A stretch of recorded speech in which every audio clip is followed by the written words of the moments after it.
Hello, historians. This is Mr. Fredo, episode 3 in our Middle Ages quick mini lesson sequence focuses on the Crusades, a series of wars. It's not a single battle. In fact, these Crusades, some historians say that there were as many as 12 to 15. Others have settled on 7, 8, or 9. But they were a series of wars launched between Christians from Western Europe and Muslims from Southwest Asia, and both groups are fighting for control of what is known as the Holy Land. It's a territory in Southwest Asia. It has religious significance to both sides. European Christians have been taught this is the area where the central figure of their religion, Jesus of Nazareth, is said to have lived, taught, preached, and died. For Muslims, it has a religious significance from their end themselves. So you can see to both of these groups, the Holy Land in Southwest Asia is really, really important to them, and it's something that both sides are willing to fight over the course of hundreds of years. Here's the Holy Land. This is where the Muslims are from, and that's going to play a huge role in their ultimate success because they are already there in Southwest Asia. You can see where the European Christians are having to travel from just to get to the fight.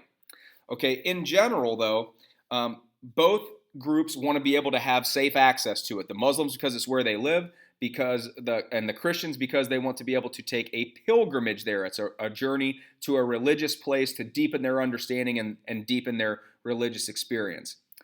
At a certain point in the history of Christians taking a pilgrimage to Southwest Asia, a group of European Christians come back to Europe and say that they were attacked and that the Holy Land is no longer safe for them to visit.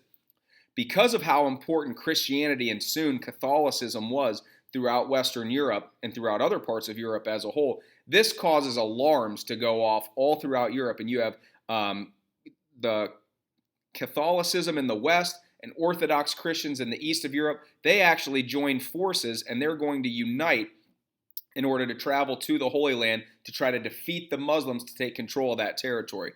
Well, the First Crusade is a huge success for the Christians. They travel there, they take the Muslims by surprise, and they win. Eventually, though, they are not able to maintain control of that territory because it's so far away from their own homeland.